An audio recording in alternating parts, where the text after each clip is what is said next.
can everybody hear me? Let's make sure everyone can actually hear what the fuck I'm saying. That way I'm not talking to dead air. Because the last thing I want to do is have it be like one of those old Godzilla movies where my lips are moving, but either no sound is coming out at all, or the sound is like heavily delayed due to latency. Yeah, it's been a while, hasn't it? It's been a while since we had like one of these like streams where I just sit down and make fun of Fire by Night. I'm gonna do that mainly just because of the fact, like, I know Zach was chomping at the bit for me to make fun of more religious propaganda pieces. So we're gonna be doing that. I would have done it on Friday or Saturday had it not been for the fact that a bunch of personal stuff needed to be taken care of in the interim. And honestly, that stuff is has a lot more priority than fucking around on the internet. Like, I'd rather be able to, like, take care of shit in my personal life than have to fuck around with shit on the internet, because as fun as this shit can be, it should not and never should take precedence over what you do in your real life, because if you do, you end up, like, letting it fucking swallow you whole, if you're not careful. Well, anyway, enough fucking blathering, let's get on with the main event, shall we? The following program contains sensitive material that may be unsuitable for adolescent audiences. Well, with a title like Fire by Night, Sex, Love, and Dating, it's pretty obvious why. This ought to be interesting.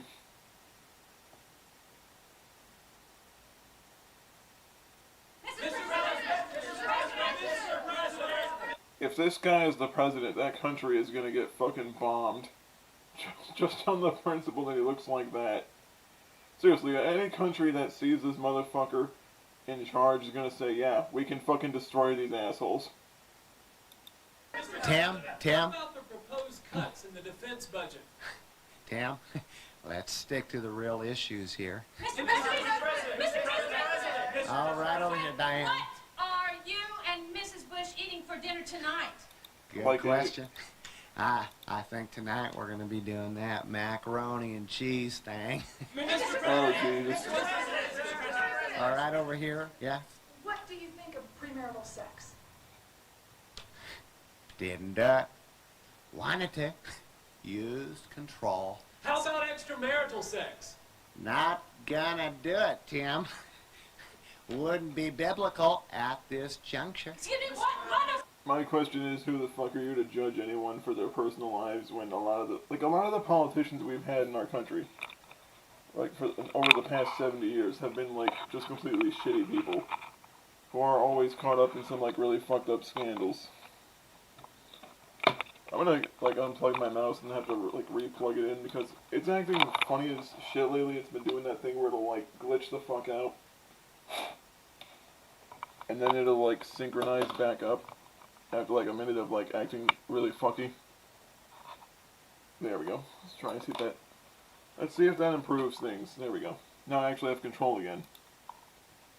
Biblical, like, here's the thing, like, America is not a Christian country. It's a country of many different faiths. Trying to say that it wouldn't be biblical is none of your fucking concern. Now, personally, having an affair is shitty and fucked up regardless of what religion you're in. If you guys really do have an unhealthy marriage or an unhealthy relationship and one of you or both of you feel like it's not working out, the best thing to do isn't to fuck someone else. It's to talk to each other about the possibility that a separation might be necessary. Like, that's what I feel like a lot of people don't understand anymore. About sex within marriage. It's good. It's good. Mr. President! This dude has such a fucking punchable face. The dude looks like Augustus from Phillips and Pouch. Like, if he lost his shit and stole Jeffrey Dahmer's glass. Oh, Jesus. He looks like a serial criminal from the 70s. Yeah, he really does. Looks like Biden when he was 20 years younger with the glasses. Oh, he really does, Steve. I'm doing pretty well. I'm just fucking tired. James Dorberson made this. Oh, Jesus. America is deist. Exactly. Like, it's a nation that started out as it's a bunch of people who... It consists of people who primarily believe in a creator, but not necessarily a population that predominantly oversees which creator everyone believes in. Like, it started out as theism. What the fuck's all this extra shit? Run, the werewolves are gonna get you. What the fuck is with this action type cutscene? Like, you know for a fact none of these motherfuckers have ever run anything in their lives.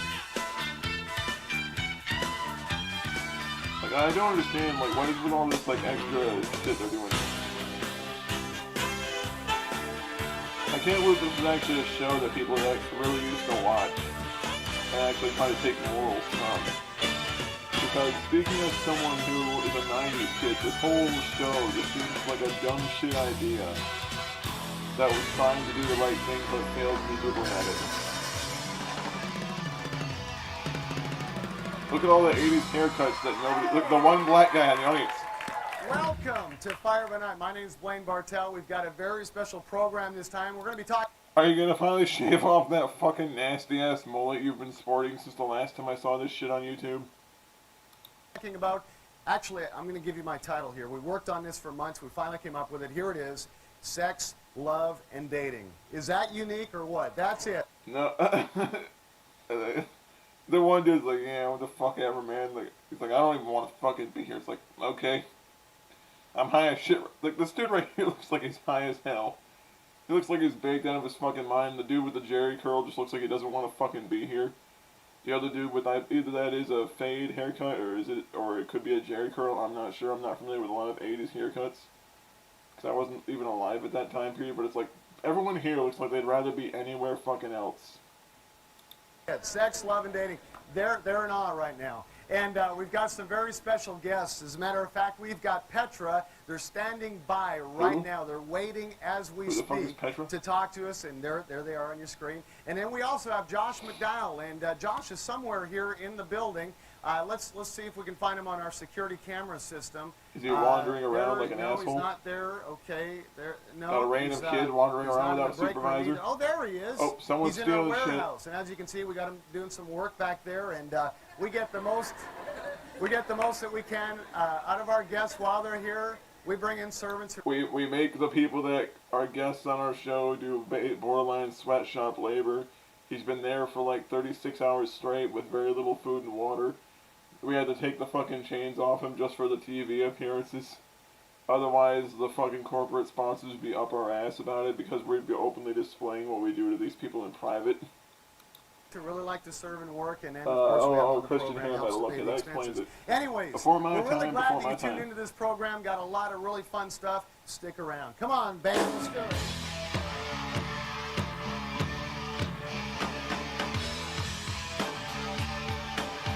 I didn't realize the Hawaiian shirts were a common stage thing. Are we actually going to get to the performance? Are we actually going to get to this shitty sketch? You're going to get ready? Lonely, deceived, 1-900 don't know what real love is. Die Young. Same here.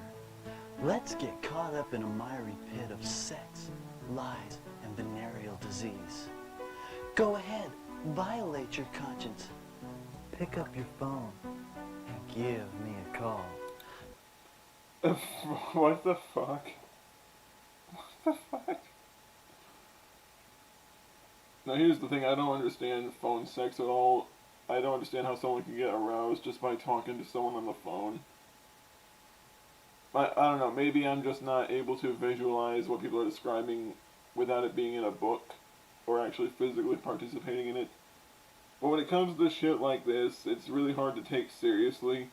Because they're trying way too hard to sell this, like, sin, like, this is sin, you're gonna go to hell, you're gonna get VD. Like, I don't recall anyone ever getting VD from a phone call unless they're fucking the receiver that someone recently urinated their AIDS-ridden piss on. I mean, the only way for you to get venereal disease from a phone, realistically speaking, would have to be someone with a deadly disease, having had bodily contact with it. And you would have to be, like, fucking licking that receiver like some dipshit licking lead-based paint off a wall. Dial 1-900 Die Young and ask for me, Susie Syphilis. That's what you fucking get. Young bitch. She's in the wrong part of town, apparently. Who in the right mind just speeds by someone? Excuse me, are those Bugle Girl jeans you're wearing? Why, yes, they are. Is this some shitty ass fucking commercial from the 80s that I'm not aware of? So yeah, fuck your jeans. Are you gonna run her over? Did we seriously just... Next time don't fly it so tight.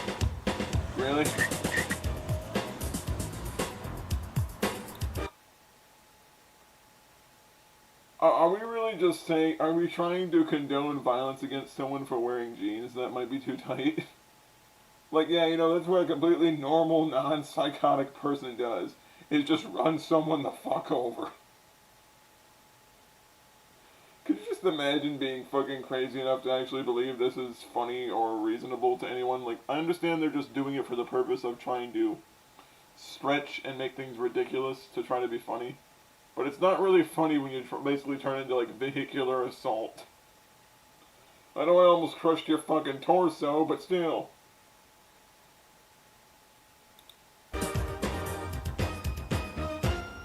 Like, I don't almost crushed your pelvis, but pretend I didn't do that. Come on, get back to the shitty sketches. All right, standing by with us is Bob Hartman and John Schlitt of Petra. Guys, Lee Wilson, Blaine Bartell here. Thank you for being on the program. Tell us, you're in a power plant in Tulsa. What in the world are you doing there? Well, here we are once again, Blaine, back in Tulsa, the film mecca of the world, doing another video. And this time, Steve Yake, our producer, our director, has put us once again in a dark, dingy place, this time a power plant. He chains us up and beats us if we don't perform to the best of our ability. Yeah, clear the driver's gear. He chains us up and beats us and whips us like Joe Jackson did to his children for hours. If we don't perform to the best of our ability, he threatens to castrate both of us and sodomize us with candles. So needless to say, we're both scared shitless and we always play our hardest. One time he smacked my buddy here across the face with a 4x4. Started with like blast buttons. So yeah, we're kind of scared now. The name of our new record is Unseen Power, and so so that's were why still the around power in the plant 80s. ties in.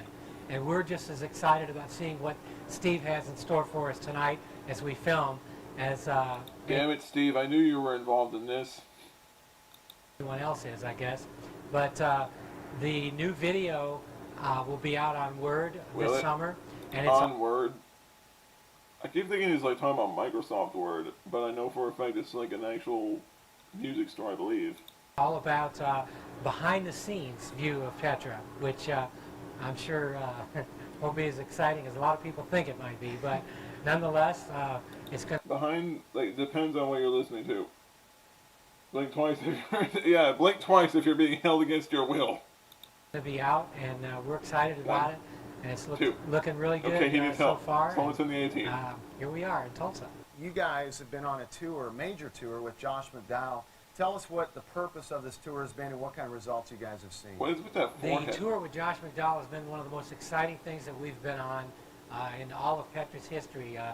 You know, just getting the opportunity Really, that's for the us most in exciting Petra thing in the entire to history of spend your that much band. It time just with thinks you Josh must not be McDowell around as we very long travel at this given all time. over the country and hear his ministry and find out what You makes him talk tick. about his ministry. We just have a tremendous amount of Like admiration metal and for Christianity Josh, don't belong together. and he has really befriended us, and it's been Metal was really founded on the great principle for of us. rebellion. We've seen He looks fantastic so results in our enthusiastic. He's concerts. trying to- We've yeah, he seen looks like he's thousands so and happy to thousands be of there, like kids he'd rather really be on make a fentanyl. commitment about their personal purity. We've seen hundreds, well, actually thousands of He kids wants his actually ketamine make back. first-time commitments to Christ in the concerts. And it has been a Purrs lives, powerful, purrs, powerful thing yeah. to be a part of. I don't like vinyl We really because thank it's too God for our cumbersome and it's relationship fucking with weird. Josh. John, you've got a Not to teenage mention the fact daughter. that most Tell people us, don't have record what players. have you done to prepare her for the sexual pressures that she's facing as a young person? That's a hard question, Blaine. I think probably, John Schlitt. looking back, I guess probably the best way to do it is to be as good an example as a parent with my wife and I as I can be. Let her see what... What do you mean by being a good example? What do you mean, like showing her how to fuck? Or you mean like just simply sitting her down and explaining to her the risks? Like, because like the latter sounds a lot more reasonable than the former, where it's essentially you're just tap dancing around how serious the subject is. So what I don't like about a lot of these kind of shows is that when they talk to the kid like the kid's fucking retarded. They do. They talk down to the kid like they're fucking stupid instead of simply saying, look, you're a teenager now, you're going to start noticing men, you're going to start noticing women. You might notice both, you might notice neither. But here's what you need to know as you're starting to become a teenager. Is that there are people who will feel the same way about you, and they might do shit to you. And you need to understand the concept of consent, the concept of BD. You need to understand the concept of like safe acts and not safe acts, and what needs protection and what doesn't need protection. Like these are the kind of things that a parent should touch on when it comes to explaining shit to their kids, instead of just like trying to like make their teenager afraid of the concept. They should make them able to understand the risks. That way, when they're old enough to really do things with their peers, whether it be a boyfriend or girlfriend, they'll at least have the ability to decide what they want to do and what they don't want to do, and the ability to just know when to like nope the fuck out of there. What a godly family is like. Did they actually get two most lifeless souls more? Whenever the situation of... That's what I wonder. Like, it sounds like Petra was just like, it sounds like John and his co-star just sound like they just seem like they're so happy. Like there's like nothing going on in his eyes. It's like he just witnessed his wife have an affair in front of him, and then get murdered. That's how it looks. It looks like he's just shut down completely. It's like, fuck, I don't want to be here. That's the expression someone has when it's like, why the fuck am I here? Well, something, for instance, on TV again, that type of situation where there's questions being asked, you say, well, this is what we believe. Are you having problems, Carrie?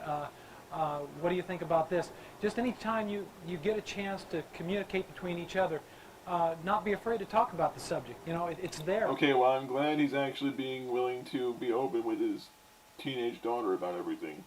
I was worried he was going to do that show where they try to tap dance the fuck around it. Again, don't hide your head in the sand. Be the sincere, be the proactive heavy-duty parent. Christians that we can be, parent. and let your kids see that you're acting what you believe in. And you may make mistakes, but we still have a Lord who loves us and has answers for us if we just listen. Why does God matter? Is God the one that's going to be fucking your daughter or son? Is God the one that's going to be dating your teenage child? And just make Jesus Christ reality in their lives. That's not going to change the fact that if they don't know what VD is and they don't understand the concept of consent, that they won't be able to get the fuck away from the person that might be hurting them. See, that's the problem. It's like immediately deferring to religion as opposed to simply saying, here's what we need to know in terms of how people work and how society functions and how teenagers interact with each other. But no, it's like, let's just bring Jesus into this and God into this. Like, Jesus died a virgin.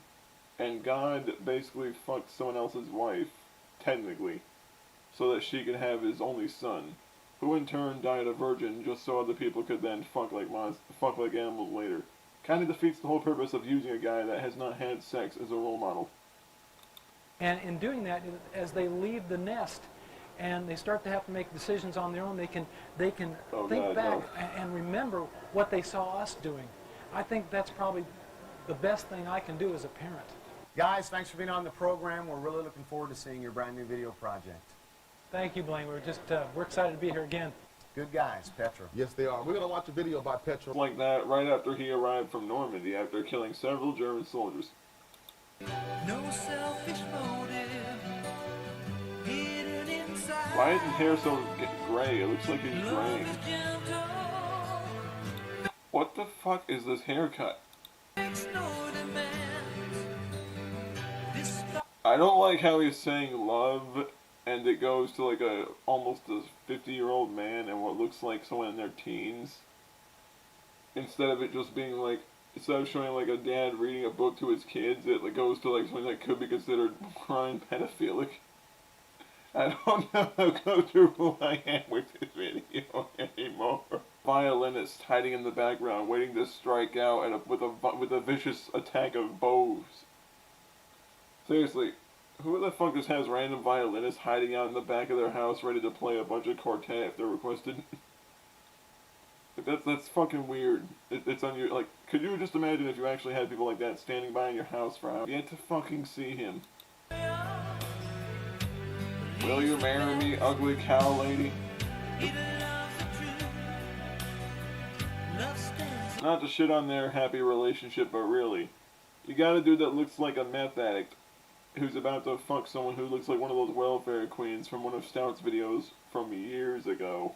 Like, can you just imagine, if that kid looks fucking scared shitless of him, I wonder what the fuck happened. that made like, okay, well, what the fuck did you do to this kid that made him so fucking scared of you? Because he looked at you like you'd beat the shit out of him, and he thought you were going around. John Matuzak from the Goonies is the drummer. Like, now granted, I'm glad he found work after the Goonies was over, but damn. I think growing out the hair was a bit of an overstep. I don't know, it just doesn't look very complimentary on the shape of his head. There's a reason I don't grow my hair out very long, is because I know it would look fucking awful with the shape of my skull. Phantasm. Now I remember what the fuck I was gonna say. All we're missing is those little flying spheres with the drills and the spikes in them. The fuck? That creepy ass stare. Whiskey. Punch that punch.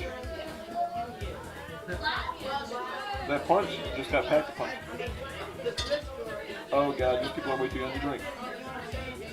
Now usually I'm not the arbiter for drinking, but when it comes to people being left unattended with alcohol, especially hormonal teenagers, yeah, something should probably be done about that.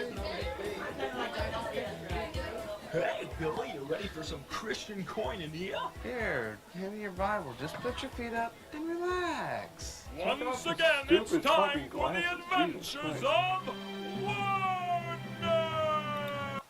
What in the ever-loving fuck is even going on? What is happening?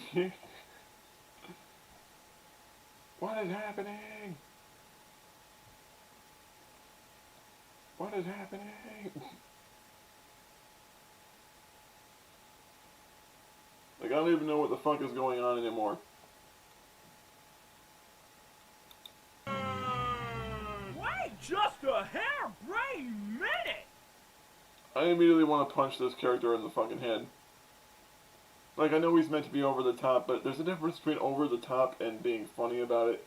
And then there's just being over the top and being annoying as all fucking hell. More importantly, why the fuck does everyone here have a mullet or a comb-over? What the fuck happened in the 80s? It's like everyone's common sense went right out the fucking window. But then again, this was the time of platform shoes, lawn darts, and cocaine. There's girls here! Anyone else think this dude was like raised in like an isolation room his entire fucking life?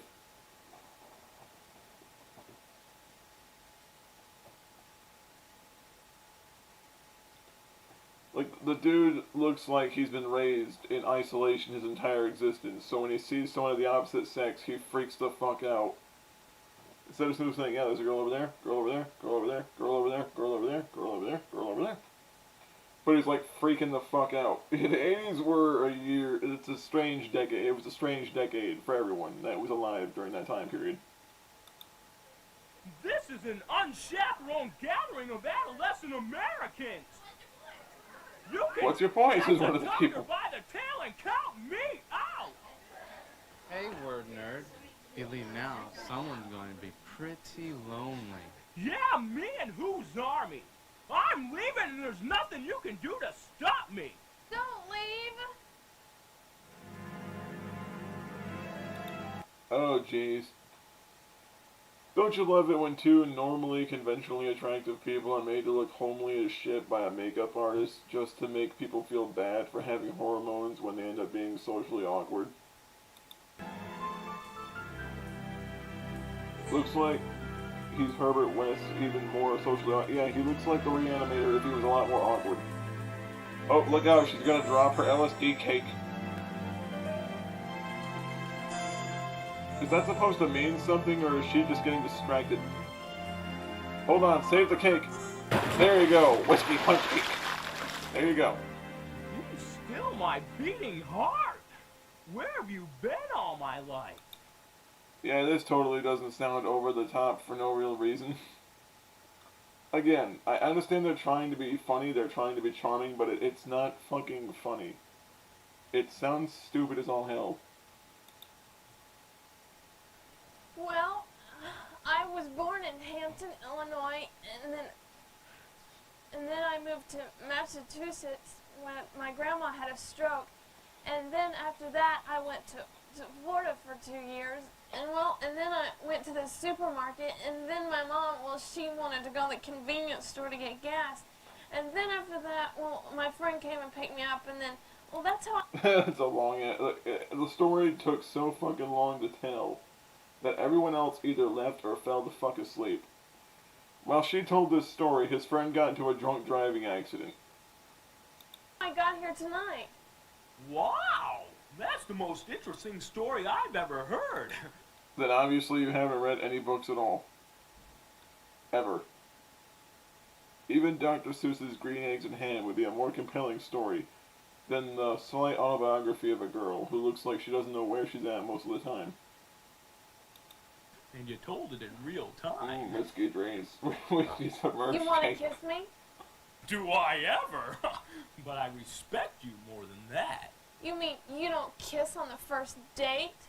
I wouldn't really classify it as a date. The two of you just started talking. You guys didn't really arrange any time to meet. You guys aren't having a meal or anything. Like, usually a date, as far as I'm concerned, I could be wrong. I know other people like have slightly different ideas of what a date is. It's usually two people like having like some sort of pre-arranged agreement on a social gathering they will either meet at or that they both plan on attending to spend time together to see if they're compatible. As opposed to, I had just happened to walk into you and now we've been talking for like 45 minutes. If I ever go on one, I'll be sure to let you know. His cake was ruined. What do you think this is? Rope my legs and drag me down. Have I been lassoed into a fatal attraction? It's an attraction, all right. But the only fatality will be your virginity. Lordy! Like, the weird part is, like, why don't they just present them like normal fucking people? But again, it stops being satirical when it's over the top for no reason. For the lips of a strange woman drop as a honeycomb. Proverbs 5:3. You're a fulfillment of scripture. We've got tonight. Who needs tomorrow? Bob Seger. Kiss me. Thank you, Lord, that with every temptation you provide a way of escape. 1 Corinthians 10:13. Question. Come on, word nerd. Justify my love. Madonna. Here's a quarter. Call my dad. If it's okay with him, it's okay with me. Oh, come on. Everyone does it. No one will tell. Be a man, you chicken. What, cat got your tongue? Stitch in time saves 9. Stop it, you foul temptress of the underworld. Your mouth is smoother than oil, but your end is as bitter as wormwood. Well, I never. Well, I haven't either, and I'm not about to start now. 2 Timothy 2:22 to you. What kind of normal person just goes around quoting Bible verses? That face is way too sarcastic. Yeah, exactly. It's like way too over the top. American Psycho is better at satire than this. Yeah, it really is. Youthful lust. Color me gone. So remember, next time you're tempted by the opposite sex, and you have no Where the clue fuck on is he what running to do to? next, run like a racehorse away from the herd, 'cause any nerd can use the word. So essentially, like, be afraid of any type of person you're attracted to, regardless of whether or not you're both consenting and you're able to discern what you want to do and what you don't. Again, this is like trying to make people afraid of spending any type of intimate time with a peer they might be attracted to. It's like, yeah, be afraid of women and men your age. He's running to... he's gonna, like, fucking warp himself into, like, another reality. He's gonna, like, find a black hole and jump into it just so he'll get sucked into a parallel dimension. But, plot twist, the parallel dimension is also filled with attractive women who also find him attractive because of the fact he's resisting them. So now he's in his own personal hell, when it would be any other teenage guy's heaven. Someone drowning somebody in this, like, someone being waterboarded with, like, colorful water, like, looks like someone's being drowned and they stop struggling. Pleased to welcome right now on Fire Stop Break one of the nation's top speakers to young people, Josh McDowell. Who? Like, I know I'm not very old, but you think I would have heard him at least one fucking time. Why does it look like he's wearing what looks like almost a bathrobe? All right. Josh, we got something that is really exciting. Lee, you've been in our studio audience, and what do you got there? Glad I've collected questions from my studio audience. When will you about sex shave about the that show. mullet? Okay, well, let's mix Be them up. one How of many we those got? in there. We got 3. Okay, mix them all up. Here we go. Only 3 questions? That's All right. fucking Don't lazy. make it hard. Oh, there we go. They all came on at one time. Okay. There we go. We'll answer all 3. Fuck it. Yeah, you got to answer all 3, and I know Why are they're there good only answers. 3 Here's the questions first in one, a whole Josh. fucking container? I'm afraid I may have one of those sexual diseases. What should I do? Go to a fucking clinic. Good question. Well, I think there's a lot of people need to be concerned about that. Anyone Contact all your who's sexual had partners sex and go with to a anyone clinic. should be concerned about having a sexually transmitted disease Looks because like there's a 58 letter. of them. It looks like Lester And from especially if you have like, sex oh, with somebody Jesus. who's had sex with more than 2 or 3 people. I think, one, you need This to go is get from a some Christian. tests. Just fuck. You need to go to a gynecologist. You need to go to a doctor and talk with him to get your own peace of mind. And Yeah, have go some to of the a test clinic and get checked Question out. number This is two. always a Number piece of two. advice everyone should Okay, listen to. All right. If there's ever Good something wrong, you question go to here. the fucking How doctor. old should I be to date? Now, in my personal opinion, like 17, 18 would probably be the best time to actually start dating. Because at least then you'll be mature enough to notice the signs of someone trying to groom you and shit, so you'll know when to just nope the fuck out of there. As well as being aware of all your rights in terms of being able to withdraw consent or give consent. That and the fact that you'll be a lot more educated about STDs by that point, so you'll know exactly what's safe and what isn't. You can't give any age on that because the Bible says every parent is to bring up. Who gives a fuck about the Bible?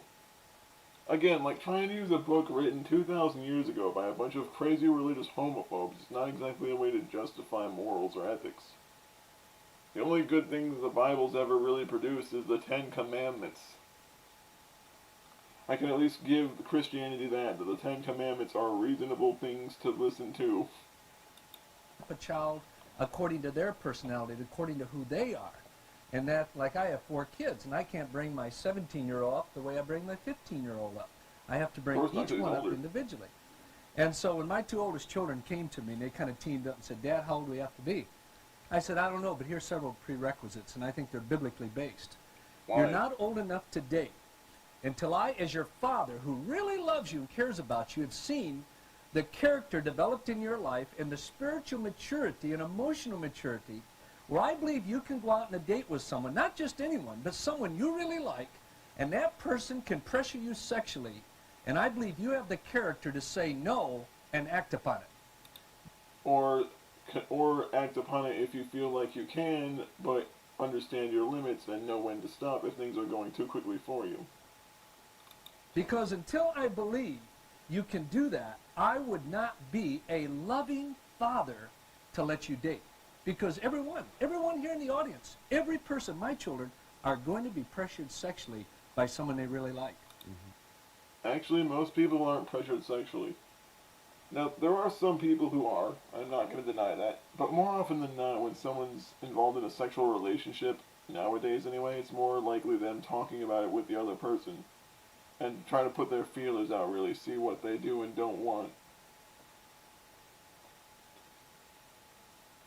That would suck for someone's family. It's like, yeah, you can't date unless I decide you're old enough. Like, okay, that's fair within reason, but when you start acting like a complete psycho, it's like, you can't date till you're 25. Like, yeah, that person's not gonna grow up sexually repressed and frustrated, and they're not gonna know how to, like, handle intimacy. Like, that's the problem when it comes to people waiting till, like, they're in their 20s to date, is the fact that by doing that, you're essentially making it hard for them to really understand what that intimacy means.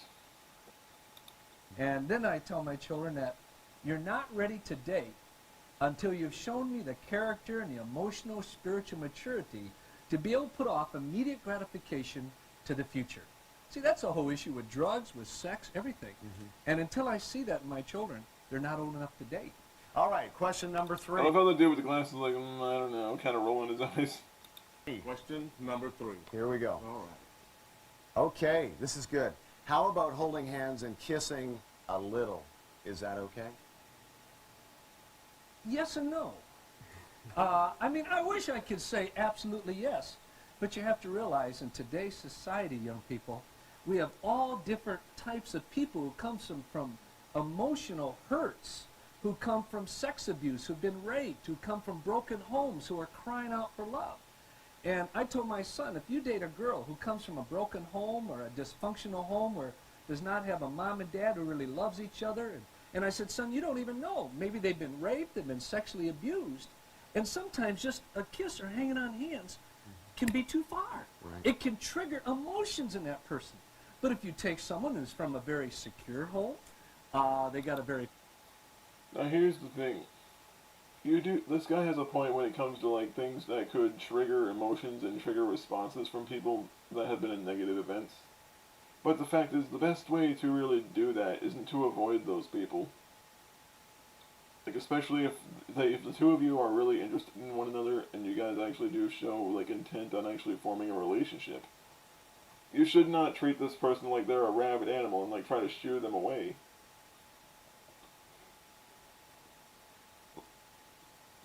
You can always talk to the person and see where their safe zones are, see what is comfortable for them and yourself. That way the two of you can reach an agreement. That way this person can slowly get used to contact, they can get used to intimacy. That way when intimacy builds, they can learn to trust this person, they can learn to kind of recover from that trauma, at least enough to where they can have a functioning relationship. And self-love is a real thing too. Like, a person can always just gratify themselves if they really felt so inclined. A functional home and they're emotionally healthy themselves, then hanging on hands, an embrace, a kiss is not too far. And what is hurtful here, Blaine, is that these kids right here are growing up in a society totally different than I did. And they have to be so much more sensitive to people they're with. Or you can add to their use and the abuse instead of having a healthy relationship. Yeah, that's excellent. You've got a brand new curriculum that's going to be released shortly. In fact, we plan to offer it through Fire of a Night. We've got just a few seconds here as... Could someone explain to me why this fucking wax dummy from Madame Tussauds Wax Museum is still wearing this mullet? We close. Tell us what the focus of this curriculum is and what you're trying to accomplish with it. The whole curriculum is called PowerLink. And what it is, it's a strategy to help young people to share their living faith in Jesus Christ with their friends. I believe one of the greatest needs today is for young people your age right here, for teenagers to step out in faith in a very loving way to confront their contemporaries with the good news of the gospel of Jesus Christ. And so, yeah, you know what they say, the best way to deter people from getting an STD is to immediately establish them as the preachy asshole that no one wants to hang around. I mean, that's essentially like celibacy through being an asshole. PowerLink is one of the first ever nationwide emphasis to do that very thing. Wow, it's excellent. And part of that is taped right here at Fire of a Night, and we're grateful to be a part of it. And Josh, we want to publicly thank you for the tremendous voice that you've been to young people. There's no more questions in there? The church, that's all. Thank you very much. I came here for the fucking beer. I didn't get any beer.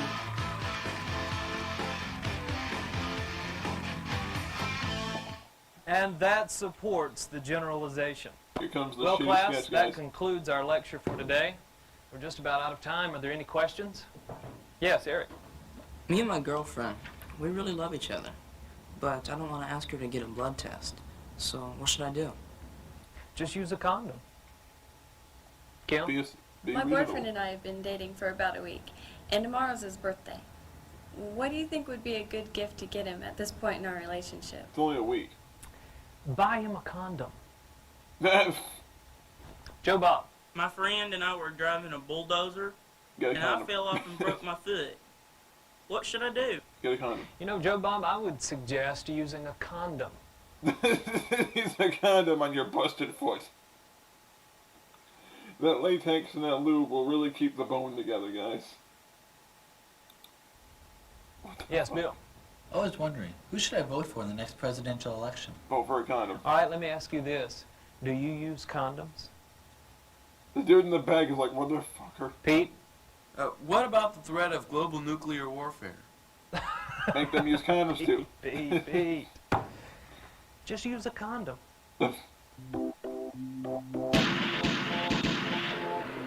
That would be funnier if it just wasn't so shittily thought out.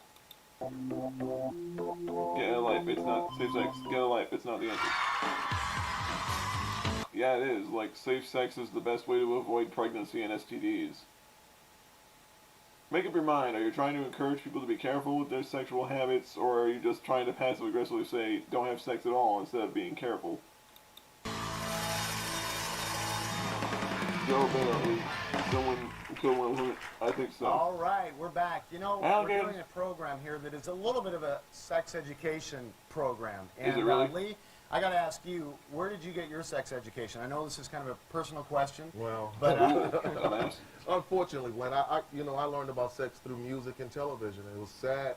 You know, the sad thing now is that young people are still being taught through music and through television. You know, we went from songs like "I Want to Hold Your Hands" to "I Want to Sex You Up." That's what's happening in American song today. And actually got, you know, some of the music groups selling condoms at their concerts. Yeah. Man. I mean, that's what. Well, the music groups are trying to actually be careful. They're actually doing their part to encourage safer sexual practices. You might not agree with them giving condoms, but they're doing it for a good reason. It's because they're trying to cut down on the teen pregnancy epidemic that exploded around the late 80s. Wow, and that's what, you know, they're teaching young people, sex and music and television. As a matter of fact, the group that is doing that is U2. Yes. At least at this point they are right now. Who knows what they'll be doing in a month or so. But there is a major crisis. And I know as a teenager growing up myself, I remember my first education with sex was from my dad. My dad came to me, my first girlfriend, I think I was, 18 or 19. Anyways, had my first girlfriend. He came and he said, Blaine, I know you got this girlfriend. I want to just encourage you, don't do it. Whatever you do, don't do it. Don't do I'm it. only, I think, honestly, maybe 13 or 14 at the time. I don't even know what it is. And then he says, if you do it, use protection. And I'm wondering, what in the world is that? I don't know what protection is. I'm thinking carry a gun. What is it? Protection, I have like no going idea gun? what this is. But that was it. That was the total extent of my education said, sexually. So obviously I learned from my friends and, as you said, from the media. And I'll tell you, it's a dangerous way today to learn about sex. As a matter of fact, I talked to a young person recently at one of our Fire of a Night meetings, and he told me that in his school, they recently did blood testing. They found out that 8 young people, teenagers in his school, tested positive for HIV, the virus that leads to full-blown AIDS. And then we read recently in national headlines about a small town in Texas, Bogota, Texas, 197 students, and 6 of their students, according to a health official there, tested HIV positive. And the question arises, how many other teenagers and young people across this country have AIDS and don't even know it? The truth is, a lot more than we care to think. If national headlines are any indication, we live in a nation that is out of control sexually. According to a 1991 survey done by Centers for Disease Control, in 1970, 48% of girls age 19 had sex.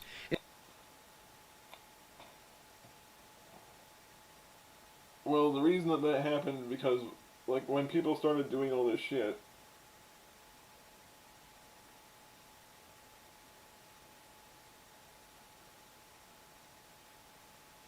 yeah, your friend should not be doing that shit because his girlfriend is underage. You might want to talk to him about that and tell him to not do that shit because that's some pedo shit that nobody should be doing.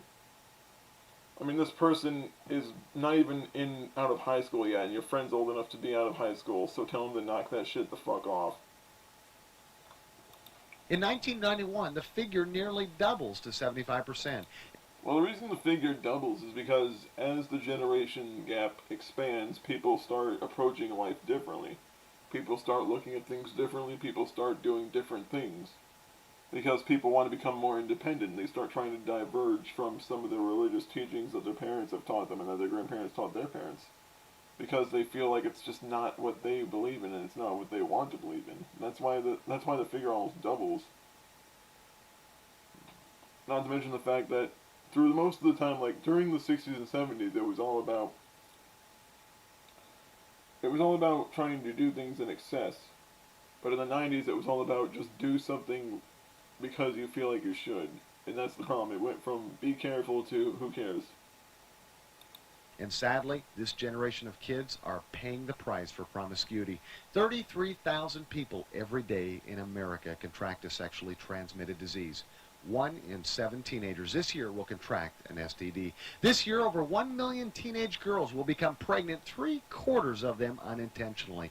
400,000 of those pregnancies will end in abortion. Yeah, 400,000 people that we probably didn't need anyway.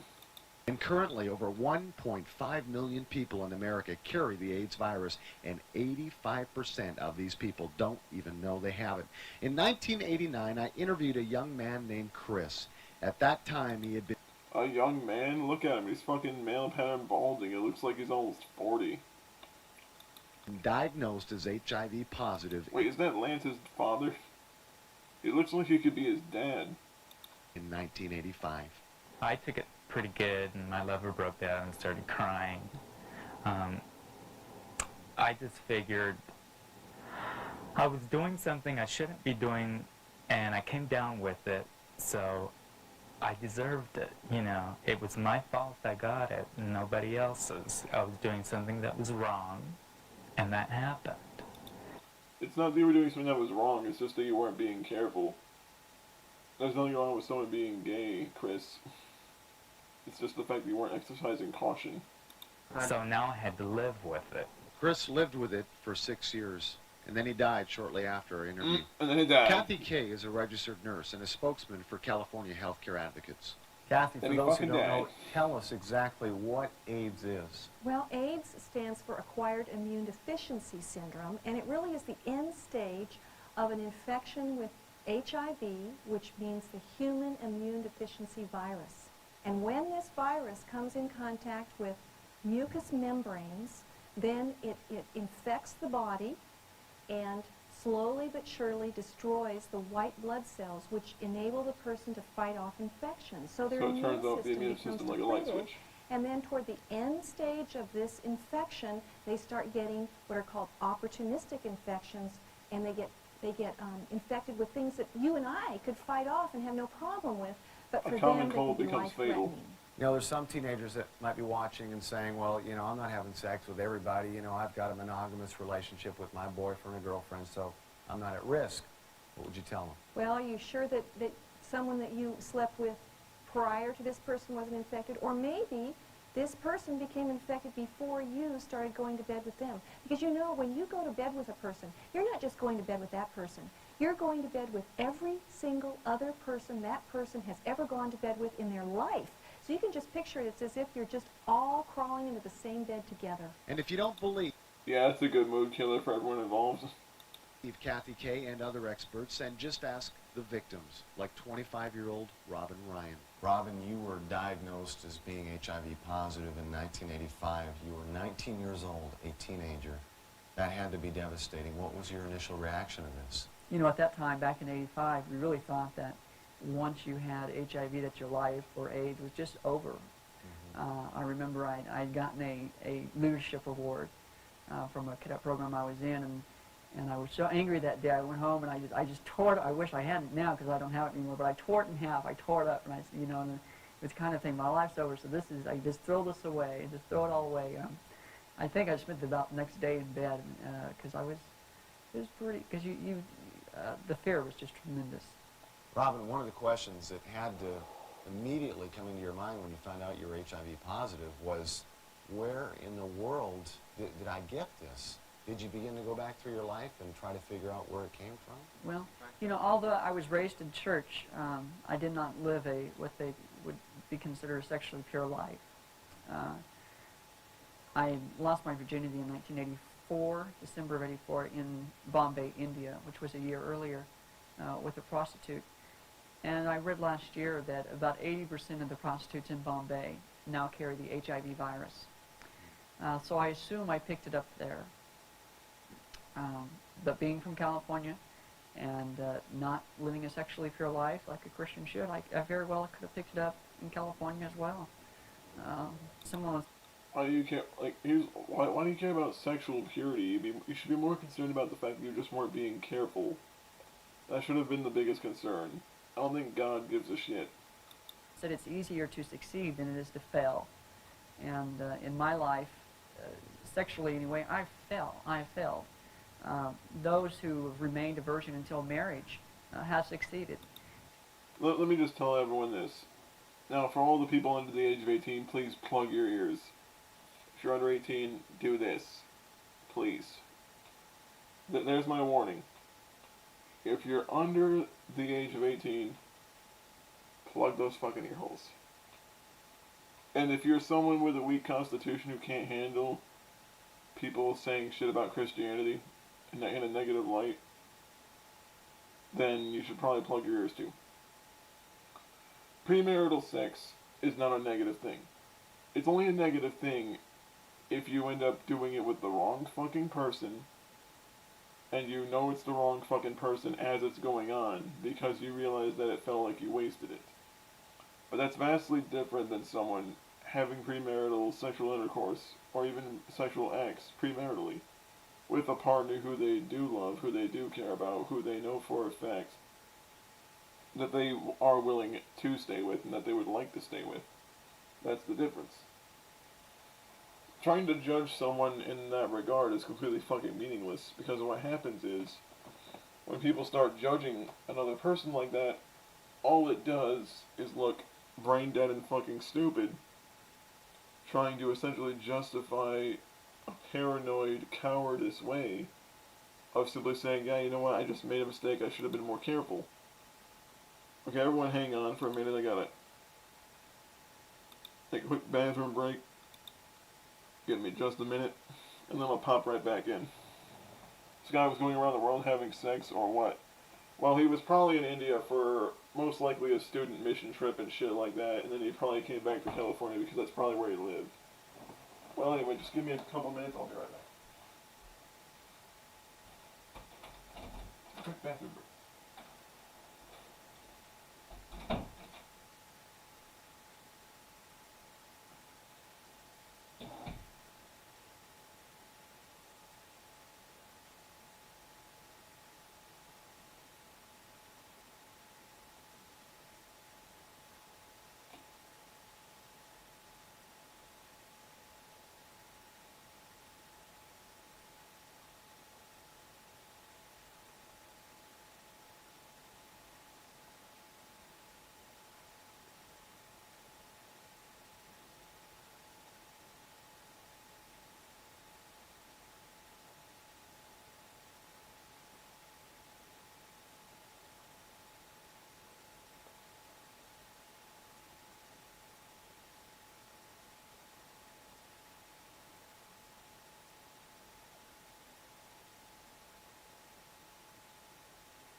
Alright, I'm back.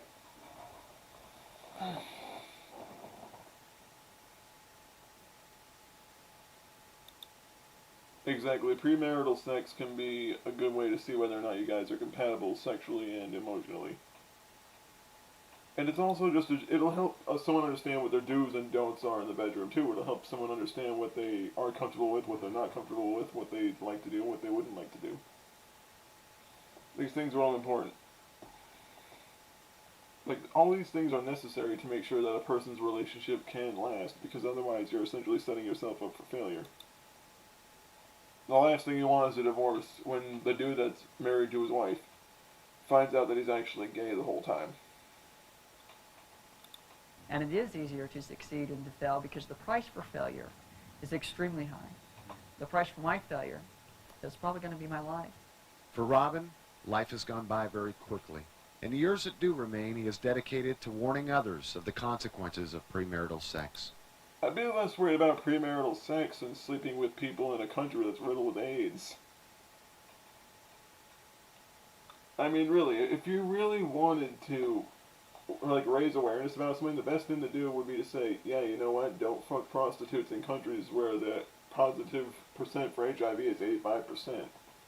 Like, that right there is the information that'd be necessary.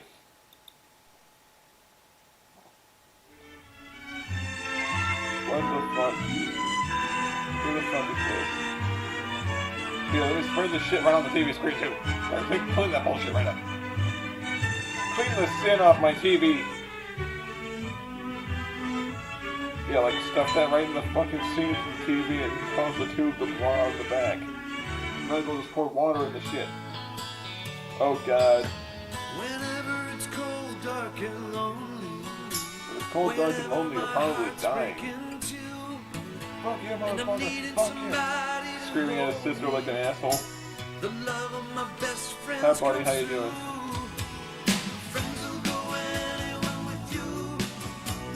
Why are you playing hockey in your bedroom?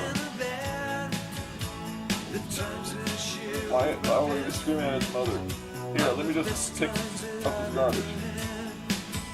Oh, Vicky Joe, now that was his mother. John Witty, there's nothing witty about this shit. Oh, I see, so their parents had more fucking children. Okay, boys and girls, disappointing children. How many of you have found out that you have type O blood? Please don't nod. Raise your hands. This is a 1980s Thank video. You. How about type A? Like 1900s, they wouldn't even have videos. Okay. Type B. And anybody type AB? Okay. All right, class, could you please tell me what we learned today? Humans, or Homo sapiens, have different blood types. Jimmy, did you say Homo sapiens? Why, yes, I did. Okay, boys. Excuse me. Mr. Palazzo, what type do you have? I don't know. I'm Italian. That explains the dumb answer. Okay, there's the bell. Class, you are dismissed. Oh, leave your blood samples just right where they are. I'll be glad I'm going to test all of you for HIV. See which one you get counted from. You doing anything tonight? I mean, wanting to like go out to youth group and afterward maybe get a pizza or something? If that's what you want to do, yeah. If you want to. I could do that. Me and Matt Mullen are going along for the ride. Oh, wait, I can't do that. I've got to work. But, hey, I'm off at 6. You could pick me up from work. There you go. Think Uncle Ken will remember me? No. One of these students has HIV. Can you guess which one? Later that day, the teacher was convicted for falsifying a blood test. He swapped his HIV blood for the blood of one of the clean students. Seriously, I would not be surprised if it took that kind of twist.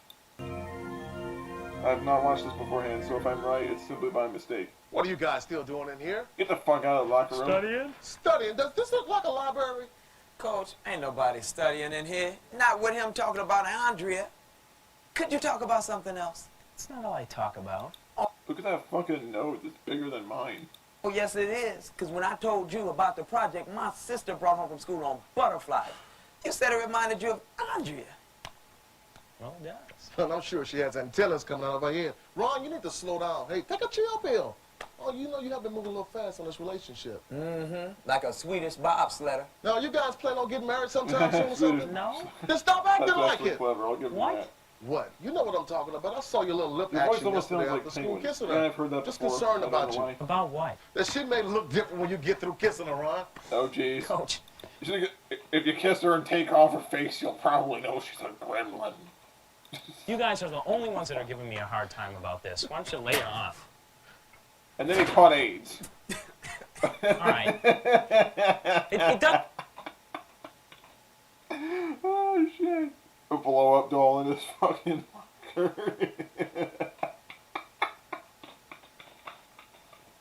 No, fucking hell no.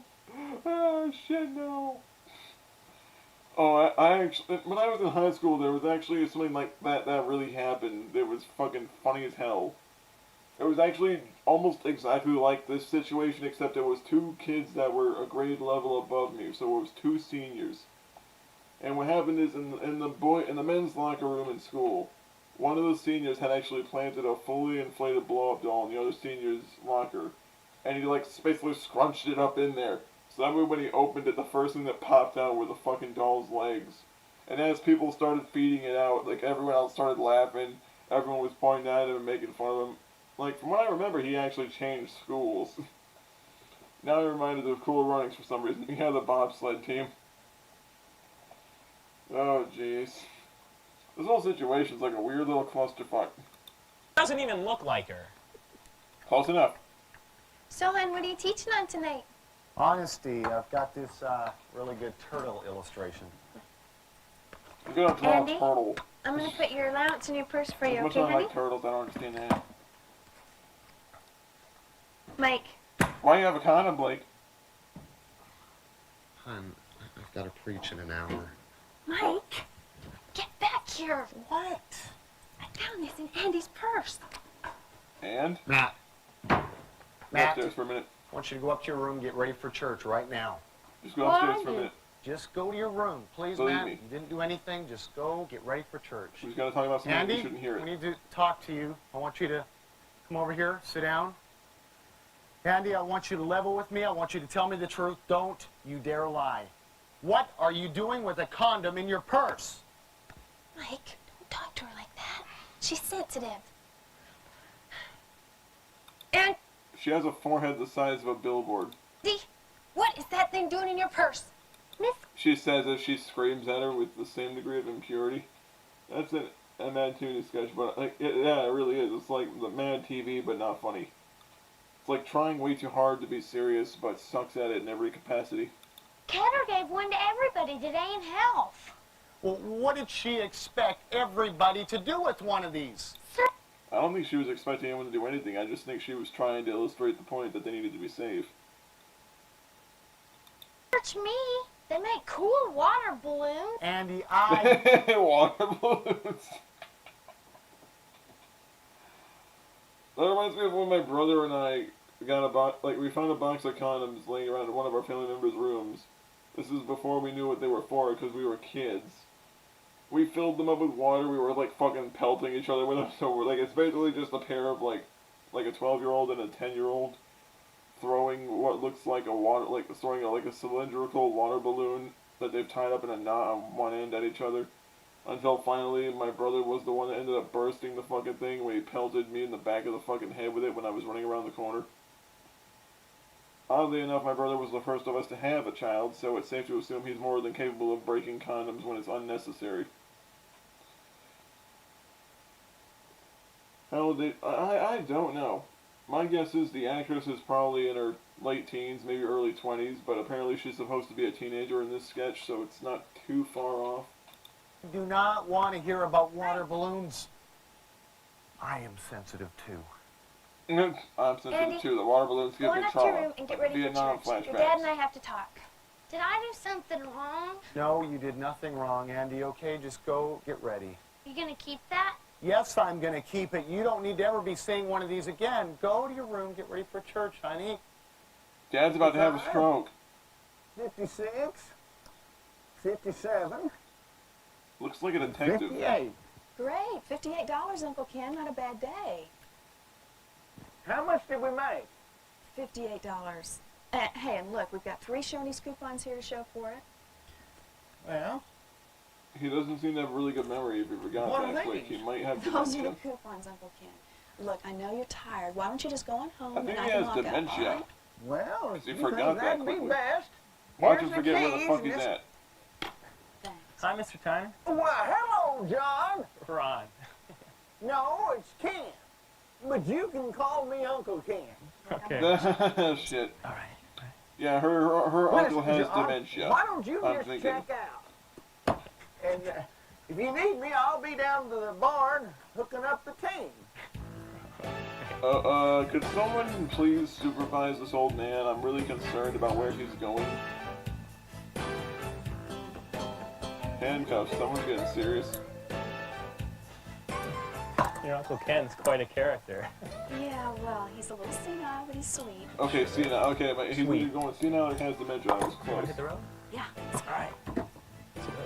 Picks up the cuffs, like, okay, you're under arrest. Forgets where he's at. Did he just lock them in there by accident? You got a Pictionary? Uncle Ken? Uncle Ken? Uncle Ken! He locked him the fucking side. Uncle Ken? That's the funniest part of this is just the fact that you fucking locked him inside.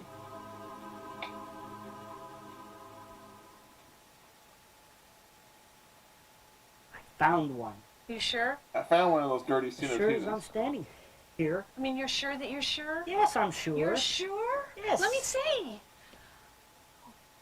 God help us. If there's one, there's going to be more. You know it. Well, let's just check the next slide and see. Well, you might want to notify whoever's blood that is. Positive. Come back, there's like 9 more in like 5 I'm minutes. supposed to stay with Uncle Ken tonight because my aunt's out of town. Didn't he tell you to lock up? I told him I was going to lock up.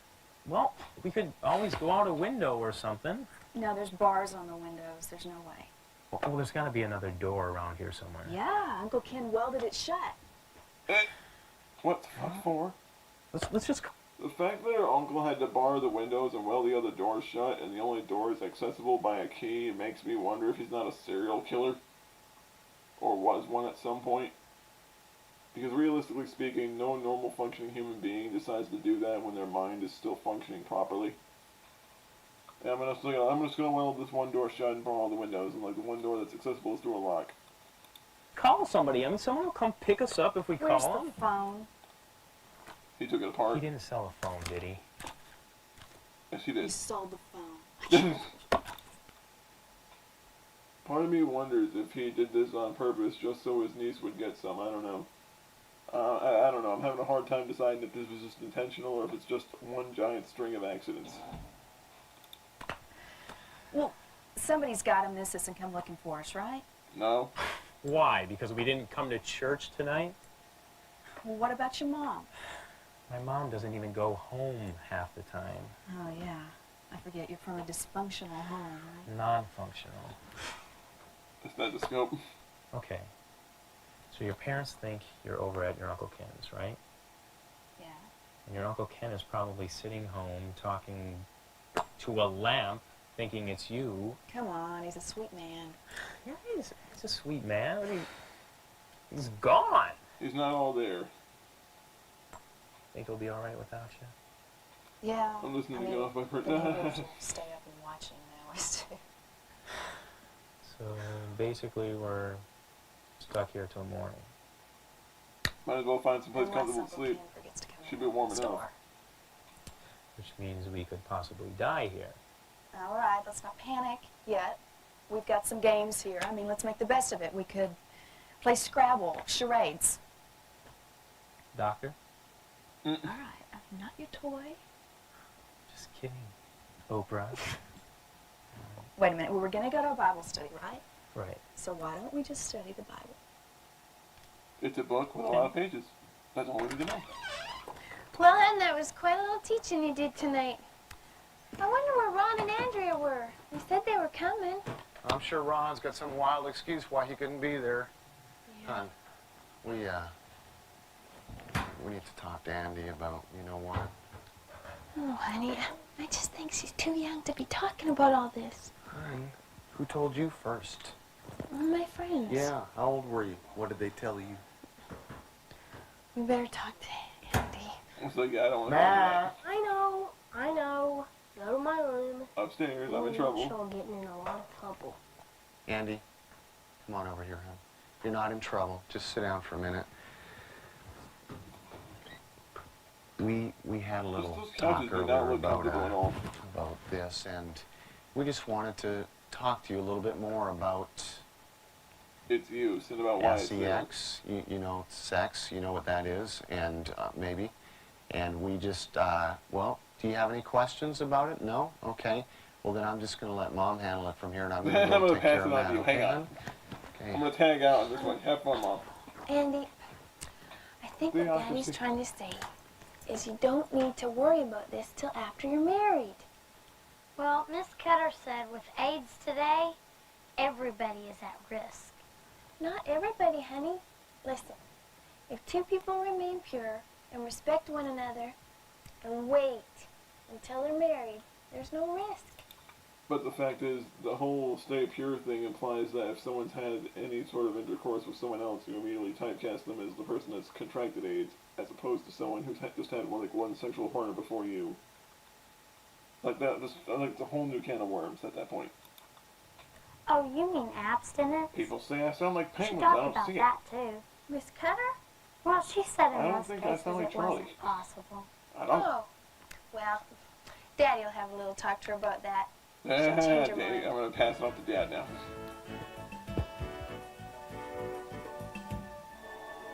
Look out for the fucking zombies and mummies that live inside those old abandoned places.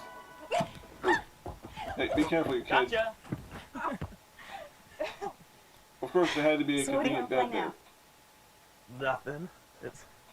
Look, it's 2:30 in the morning, right? Let's just face the facts. We gotta go to bed. I mean, so you take the floor, I'll sleep up here. I don't think so. You have a seizure on How top of a come you living get the woman. That's bed? how sex happens. Okay. We'll both take the bed. Except we both got our clothes on, right? I mean, nothing's gonna happen, right? Yeah. I mean, I'm Just keep your Bring on shell. this Just keep your coat? shell under Okay. control. Make You should be sure of it. fine. As a precautionary measure, That's the I usual. will put this That's the usual board principle. between Just us. keep everything under control. I will put your Bible on top of the board. right. Now, there ain't nobody gonna cross that, right? Yeah, we're gonna use the Bible. We're gonna use the Bible to keep people away from me. Okay, so there's It's two a point. positive, right? I mean, you know who they are. Well, I think so. Oh. Look. Second hour, seat 1, row 2. Okay, that's Andrea Jennings. Wait a minute. Andrea? Maybe it's seat 2, row 1. Is that a 2 or a 5? I don't know. I'm so tired. Well, there's 2 people positive in this school. I want to know who they are. Don't spit on me. You come to this school too. You might be one of them. Think!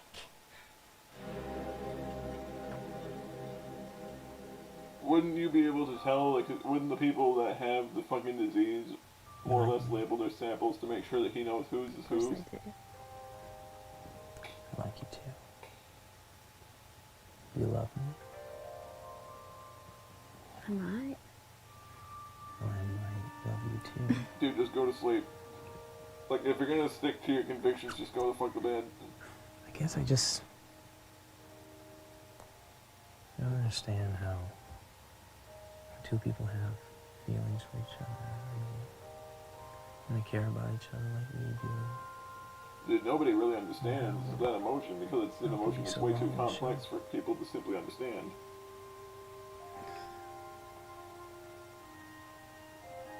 But if we did, The complexity What of would human you think emotions is the fact that most people don't understand. Why would I think anything different about you two?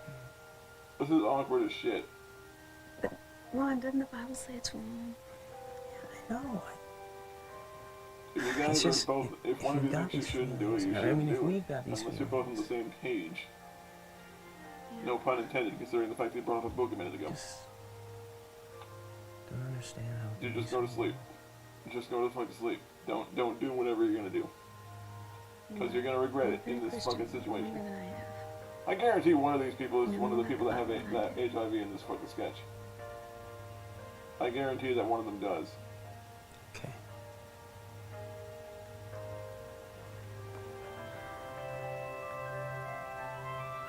Can we please cut to morning before I have to like skip like 5 minutes of this for some awkward shit? Okay, good. It skipped on its own. They both decided not to do anything and it skipped on its own. Okay, there we go. We're safe for YouTube again, guys. I'm sorry. Can I please speak Almost with you, kill her Pat? with a fucking door. I was up late last night, Mike. Pat, can you please tell me what this is right there? There's so many ways I could answer that. Mike. Oh, aren't we funny? Can you tell me what in the world you're doing passing this out to my, 11-year-old daughter? I teach a 2-week health class, and at the end, I give one to everyone that teaches them safe sex. So you think that this is going to make sex Someone came in and safe? slapped him to sleep. Not once you take it out of the package. That's stupid. Stupid. Many times I usually love draft stories. I'm more human compared to exactly. Let me ask you They don't this. have like normal If you're reactions with to shit. somebody that has AIDS... You don't get AIDS from being with someone. Oh, yeah? Listen to this. My brother JJ, he was a virgin. He never had a blood transfusion. He was just in the room with a bunch of guys that had AIDS, and he got it. What was he doing with those guys that Rich, had I AIDS didn't to make them realize get that it? you had a What were they brother that blowing died of these AIDS. dudes? Or are they spitting directly into his open mouth? No, he had a brother. Mike, I don't have a brother, just trying to make a point here. Come on, Rich, don't be making up stories. You're just going to confuse the issue. Pat, what I'm trying to say is if you had AIDS, and, okay, if you had sex with somebody that had AIDS, all right, pretend you've got a son. Your son has sex with a girl that has AIDS. Are you going to give him this and say, just use protection, I'm not worried about it? No, I'm not. Well, The point is, though, once that they've most of already the caught it, people it's that test positive for HIV don't know they have it, and teaching them to use something is better than teaching them to use nothing. You're wrong. Listen, trying if to we pad would the use landing, half so the to money, speak. half the creativity, half of our resources to teach young people the value of moral excellence instead of safe sex, we'd be a lot further down the road. You better teach kids to use protection. Okay then, Miss Protection. If you think these little things are going to solve the sex and the AIDS problems, then just come up with a great idea of how we can stop the guns and school problem. How about every time a student walks through a door, we hand them a bulletproof vest? That way, if they get smoked, then nobody dies. We can call it safe violence. Smoked? Mike, that's a new word when some kid gets shot. You know, you think you know everything. I know this. You better get it in your thick head what we're talking about. You don't know everything. I know something about this school that you don't know. What? What's that? I'm going to show you, Mike. Why don't you come with me, Mike? Guess you're not invited. I didn't want to go anyway. I guess you're not invited. It's because he's blank, isn't it?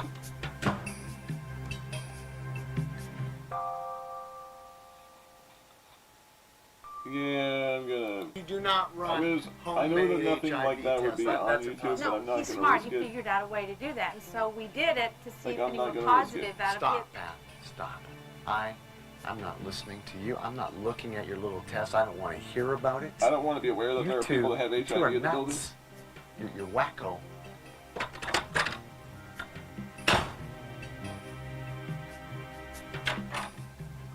Let me come back in. How many tested?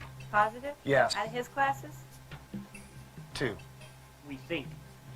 Oh, you think 2, so there might have been like a dozen maybe? We know two, it's just that we don't know who because he got the slides mixed up. Well, it's probably there. We just don't know who's got it. We don't know who. Me and my belted up pants and my mullet are disappointed in your ineptitude. God created sex. No, he didn't. No, he didn't. Because if God created sex, that would mean that he created people to be a certain way instead of all the other people being born differently and being differently. If God really did create sex, then that means that everything would reproduce sexually instead of things being able to reproduce asexually. That kind of defeats the purpose of saying someone created a particular type of reproduction if that reproduction is actually defied by many different species. Things like earthworms, Komodo dragons, like parrotfish, all these animals are asexual. Now some of you just lit up. It was God's idea.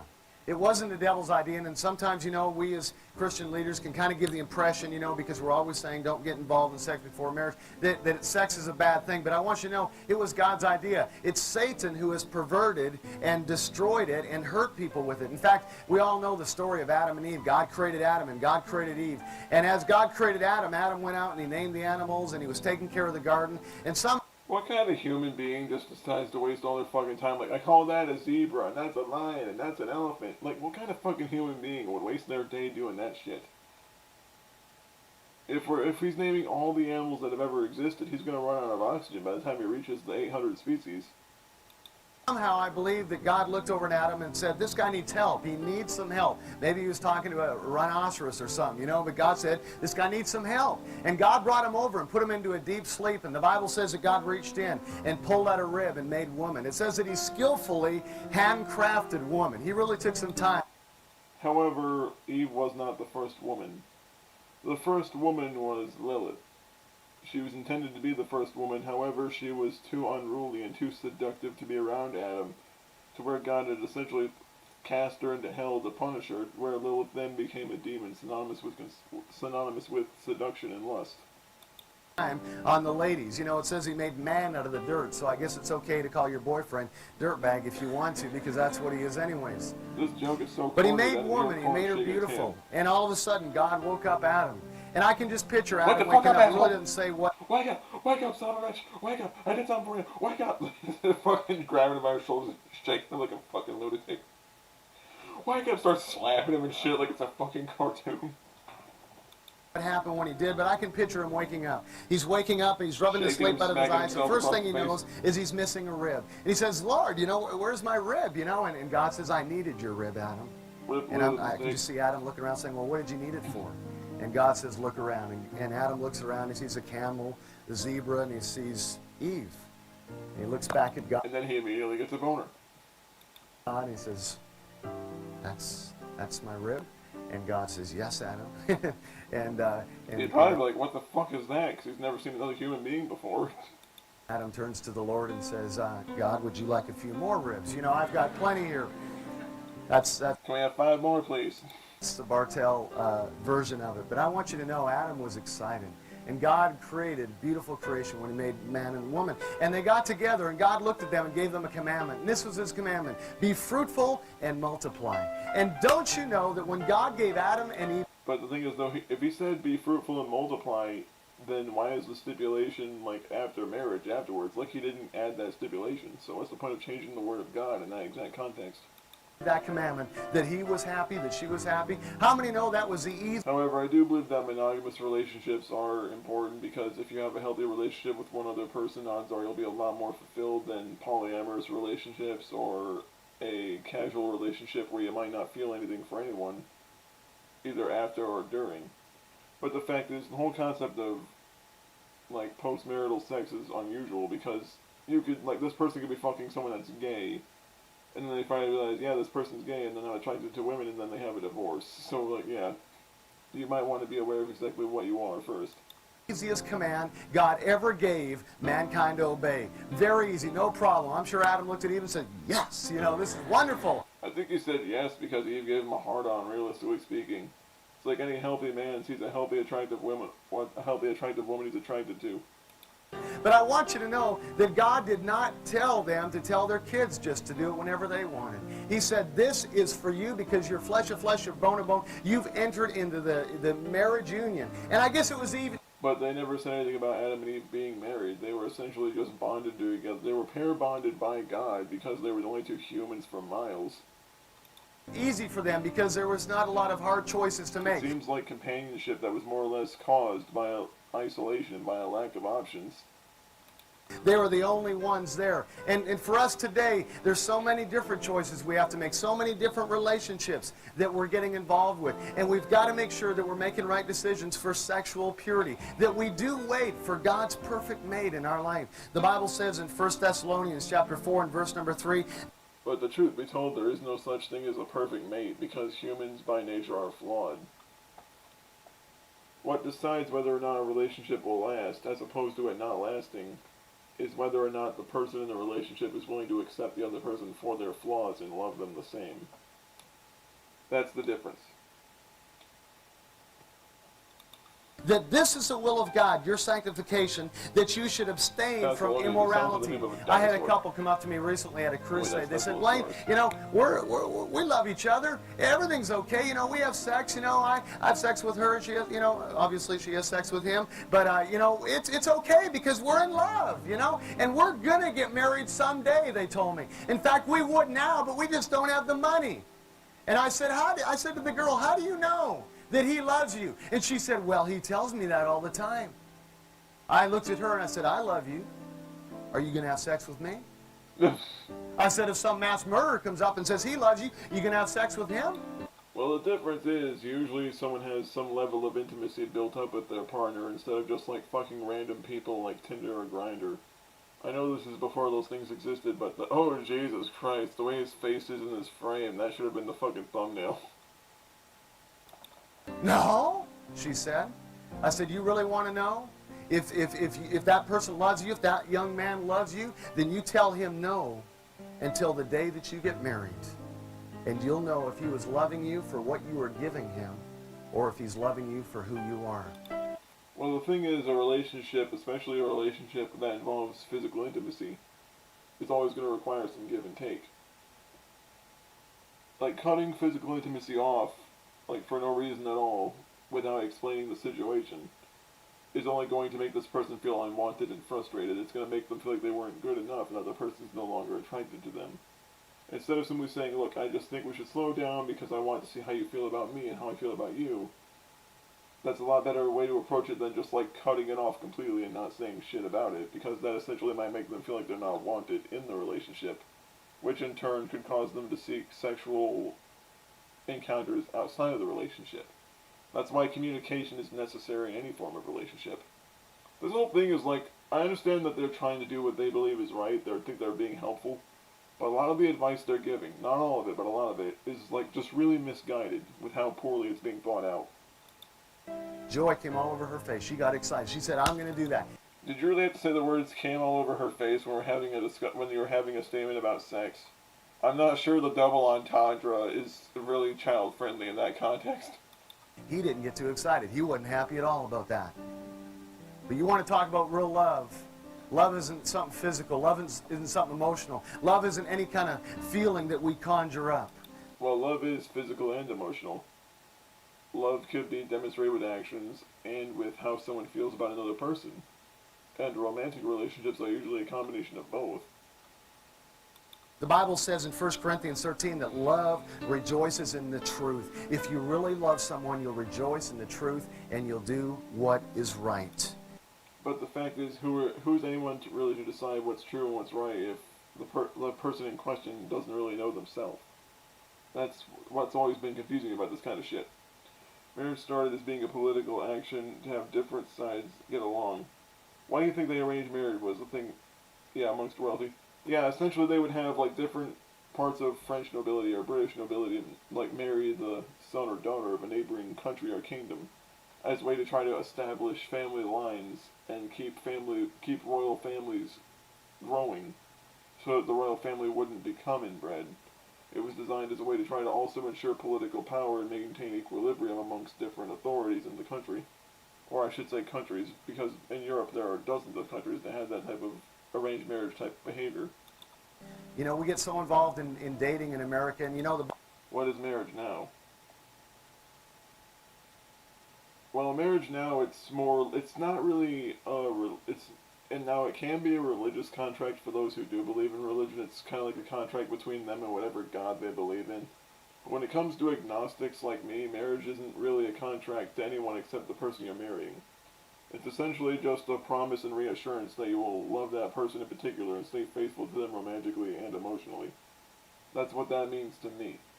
Now, people might think I'm wrong, they have the right to disagree. I'm not going to debate on it because that's their right to think differently. But marriage is actually, it's not really a mega complicated thing, but it's something that requires a lot of time, consideration, communication before you make that kind of jump. Because you're essentially going from my stuff is my stuff and your stuff is your stuff to my stuff is our stuff and your stuff is our stuff. So we need to figure out what we're going to do. And that's why it's a big jump, and that's why a lot of people don't get married until like almost 30 now, is because of the fact that things have changed a lot because of that. Like finances for a lot of people have gotten difficult over the years. So marriage has changed quite a bit compared to how it used to be. the Bible really does not have a lot to say about dating. It has a lot more to say about friendships. And I'm convinced that a lot of young people get so involved in chasing girls, chasing guys all over the planet, that they don't develop their own gifts in their teenage years. These are the years as a teenager that you're developing the gifts and developing the talents you have. And I believe that... Now, here's the only thing I think he's ever said that's been remotely intelligent. The best thing to do about being a teenager is just be a teenager. Just have fun. Just do fun shit. Like, if someone wants to pursue a relationship, they can. But it's best that they just have fun and enjoy their youth while they have it. Because it's going to be gone in an instant. Because it feels like a blink of an eye when I was 15 and 16, and now I'm 26. So it feels like yesterday I was still in high school, and now I'm a fully grown adult with a 40-hour week, fully salaried job. So yeah, like time does indeed go by really quickly, and it's best to make use of the time that you got. that God has got a relationship for every one of you, that He's got someone that He's going to bring into your life that is going to be a tremendous blessing to you. But wait for God's time. The Bible says, seek ye first the kingdom of God and His righteousness, and then everything else will be added unto you. I don't know. I don't know, man. Because it seems like a lot of people that put religion before their personal lives tend to have like really bad personal lives because they end up being so caught up in chasing religion that they don't live life. They don't experience life. They don't understand what things are. Like, it reminds me of a lot of these like sheltered children who grew up in like Jehovah's Witness households, for example. Like, a lot of people in the, like a lot of Jehovah's Witnesses, for example, they discourage their children from education. They discourage their children from working hard to get good jobs. They discourage their children from relationships. They, like a lot of Jehovah's Witnesses, they tend to discourage their kid from really doing anything at all that would help them grow as a person and develop the necessary skills and attributes to really be a functioning member of society. That's why I think it should just be classified as a fucking cult at this point, because realistically speaking, I have never really seen a Jehovah's Witness encourage anyone to grow and learn and become a better person. I've only seen Jehovah's Witnesses encourage people to mindlessly believe what their doctrine says, even if it means going so far as to shun your friends and family like they're fucking dead, because they refuse to be told a bunch of shit that's not true. Or they refuse to be told that they have to, like, forsake everything that they would like to do, just to please some giant magical sky man who doesn't give a fuck about them. Here's the thing, you can believe in whatever religion you want. You can. I'm not saying you should not. I'm not saying that you can't. I'm just simply saying, live life. And learn your lessons from life. Oh, I imagine it would. I can't say that it wouldn't, because I have no doubt that it would, because you wouldn't be allowed to really do anything outside of your church group. I actually used to have a friend years ago who was a Jehovah's Witness. And what happened is, this guy essentially had to like excommunicate himself from his own family because he found out that he did not believe in God. He found out that he was actually an agnostic. He believed that there was something out there, but not necessarily God.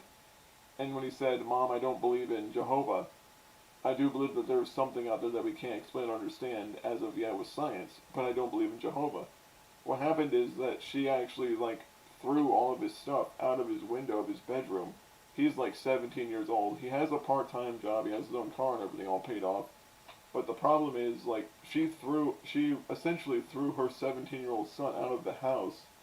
And when their father found out, his father was not against him staying in the house. His father actually said, no, we're not going to throw out our son. We're not going to throw our son out just because he doesn't believe what we believe. He's our son. And his father and mother were like fought tooth and nail about that for weeks until finally his mother got so frustrated that she left his father.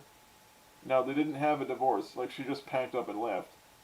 And like months later they found out that his mother was having a sexual affair with the priest in charge of that church. Weird. It only seems like infidelity matters if it's someone else and not them. I think that's why she was like so hard pressed against him being an agnostic, was because of the fact that his new stepdaddy wouldn't have liked it if he found out that his stepson actually didn't believe in Jehovah. But yeah, that's what a friend of mine had to go through when he was 17. Like, everything's better now. His father still loves him. He hasn't heard from his mother in years. Like, her and that pastor moved all the way out to like the middle of fucking Omaha somewhere. Imagine cheating on... Yeah, I don't understand why people cheat. I really fucking don't. Like, if people are missing something in the relationship, they need to just talk to the person about it and see if there's something the two of them can do to try to breathe life back into the relationship. Instead of just, like, getting bitter and pissed off at each other. I got a poem here that was given to me by a friend. She got this on a bathroom wall in a girl's bathroom in a high school just outside of this city. And it was written by... You mean to tell me your friend was just looking on bathroom walls for shit that was written down? Like, she was just sitting there doing her business like, oh. Like, sitting there doing her business, writing that shit down. That seems like a bad time. Well, the reason it sucks to cheat is because it's essentially making another person feel like they weren't good enough, instead of just simply saying, look, I just feel like the two of us want different things in this relationship. it's like not even a card, not even a letter, just the person's gone. A young lady, and she wrote this. She said, I saw him, I liked him. I liked him, I loved him. I loved him, I let him.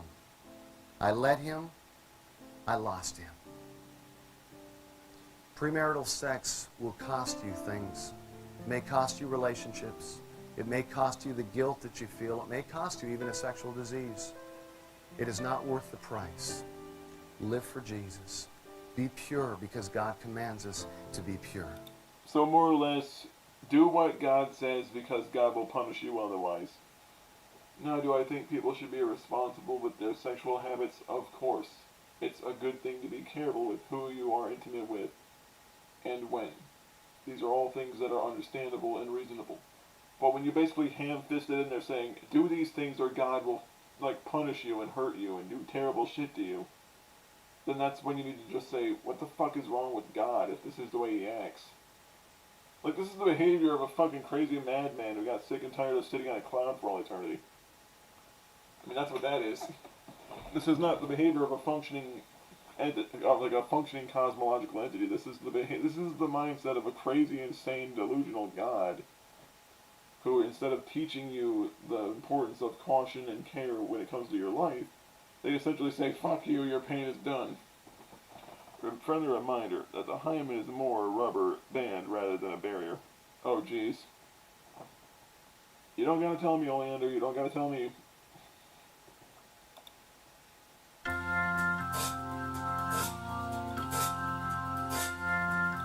Get ready for the acid portion trip of the video, kids. Seriously, is this like marijuana smoke and some green backlight? The last time I saw this much smoke, I was getting baked out of my mind when I was still working at a Walmart.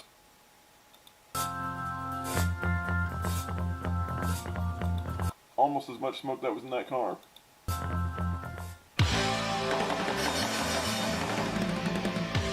All right, we've come to the end of another exciting program. We want to thank our guests. Mr. Bartell, you and I have very different ideas of exciting. My idea of exciting is a story and a narrative that moves at a pace that everyone can enjoy. Your idea of exciting is saying something that's so mind-numbingly boring and painful that it makes me want to stab myself in the eye with all the pencils that are currently sitting above my desk. As Petra and Josh McDowell, we want to remind you to make sure that you stay sexually pure. Jesus said that you could be holy because he was holy. Yeah. Amen, Lee? That's right, Blaine. You know what? I want to thank you for wearing your PJs on the show. That's pretty cool looking, man. These are not my pajamas. What are they? This is a skateboard shirt, okay? It's very hip, very cool. Yeah, right. Now, it's very hip. That's why I'm a 40-year-old man wearing this with a fucking mullet. And my pants are like all the way up past my waist and belted. So it's like, why are his pants like all the way up? Like, if this is his body, why are his pants like all the way up there? Like, past his fucking navel. I don't want those dirty sexual thoughts. That's why I wrap my pants so tight it squeezes my genitals to the point to where they're turning blue. I skate with that all the time. Hey, teenagers all over America be wearing this next month, okay? Listen. Bullshit. We want you, right. We want you to rap us home. Can you do that? Rap? Rap. I can come Do you know how to do rap? I think so. Okay, do some rap. Come on, guys. Oh shit, it's like, Come on, put your hands together, everybody. Come on. Improvise, quick. Improvise. It's no time that I use the color across fire. Believe in everything that they hear from the liar. The devil, or should I say Lucifer? It doesn't matter. Leave my father out of this, sir. Kidding. Well, people are well aware that it hurts the other person when they cheat. They just don't care. Because to them, consequences be damned. Because really, to them, it's all a matter of blaming the other person for whatever it is that they feel they're missing. Instead of talking to the person, like the reason that a lot of people, like teenagers, don't have like a lot of long-lasting relationships, is because a lot of the relationships they have in high school and middle school are usually just formed because they're close to each other and because they're both hormonal. It's not actually like a mature relationship where it's actually based upon real affection and real connection between being able to identify with one another. That's the reason like a lot of relationships in high school just don't work out. Found out what you call me still loses this war, but he's still fighting hard to deceive our youth. He tell them what they want to hear except the truth, but there's hope for the generation of today. It all starts when the church begins to pray and tell Satan, you better give up your life. Don't you love it how all these kids, they like fucking hate being here? Rappers Eminem was not afraid to diss. Yep, pretty much. Give the youth of the nation the hope that they need. Now, I do appreciate the fact this guy is just simply exercising his right to talk about his beliefs. But I just feel like it's too heavy-handed, because the problem is he's like trying to blame the devil for human nature. The devil is more or less just a personification of the darkest parts of our own nature. We are a slave to our animal mind, and the thing is, the only reason that we don't act the way that we normally would, without rules and inhibitions, is because we understand that there are certain things we should not do, and certain things we just don't do, because we know it's going to hurt someone else. But it's not the devil tempting you, it's simply human nature to want things. Some things are okay to want, others are not. They're gonna rescue them and set them free. That's right. We need to rescue a generation that's caught up in What happened to his friend Clarence? Did he kill him to make a fucking wig out of his mullet? crossfire. And we need to pray. We need to pray. Keep Jesus in our life. You see the devil? He's not very reliable. I have a message of hope, and I'm bringing revival. I'm coming to you now on a positive tip. And if Truth be told, though, the devil is not actually a bad guy. I swear those kids look like they're having AK-47 pointed at their face so they'll clap. Exactly. Like, do what you do or I'll blast you. It's that simple. Personally, the weird part about the devil in Christian religion is the fact that he was never really a liar. He was never really someone who would condone murder. He was someone who simply challenged God's rule. He wasn't actually actively trying to harm his father or cause his father unrest. He was simply disagreeing with his father's rule. And for his disobedience, he was cast into hell, as opposed to him trying to start a violent insurrection. And the weird thing is, Lucifer himself, as the concept, is more or less just made to see what people want. He gives people what they want.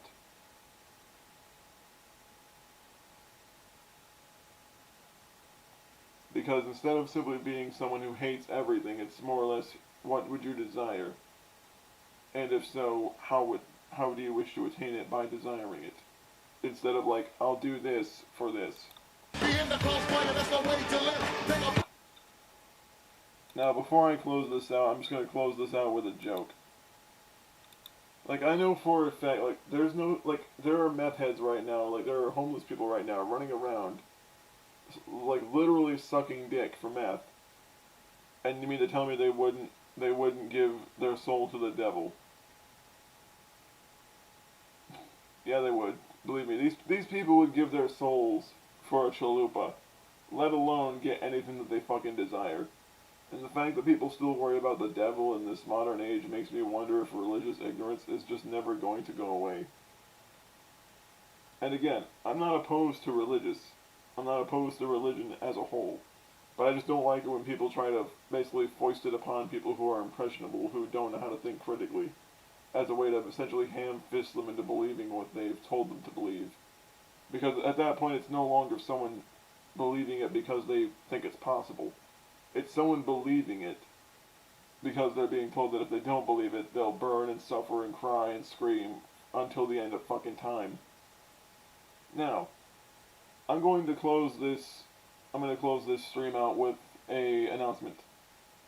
On Friday, 9 p.m., I will be doing another one of these streams. I will be covering another one of these. Since there's a bunch of stuff I gotta knock out during the weekend, I won't be going anywhere during this weekend. But from the 26th to the 31st, I will be out of town, so I will not be uploading anything from that time period, unless it's like projects that I've made in the interim before then, which I will schedule to have uploaded throughout the days I might be missing. So anyway, I'd like to thank everyone just for stopping by and spending this time with me and listening to me mock and ridicule these people. Oh yeah, Andrew the Map. Here, like, honestly, Andrew the Map is too fucking stupid to really take seriously. I mean, we're dealing with some stupid fuckhead who actually believes that he should condone things like sexual assault. He unironically threatened to, like, sexually assault, like, have, like, members of my family who are essentially 4 years old sexually assaulted because he got ass hurt that I called him a dipshit. Maybe if he'd grow the fuck up, I wouldn't make fun of him so much. Well, anyway, I'd like to thank everyone for tuning in. Make sure you tune in this coming Friday at 9 p.m.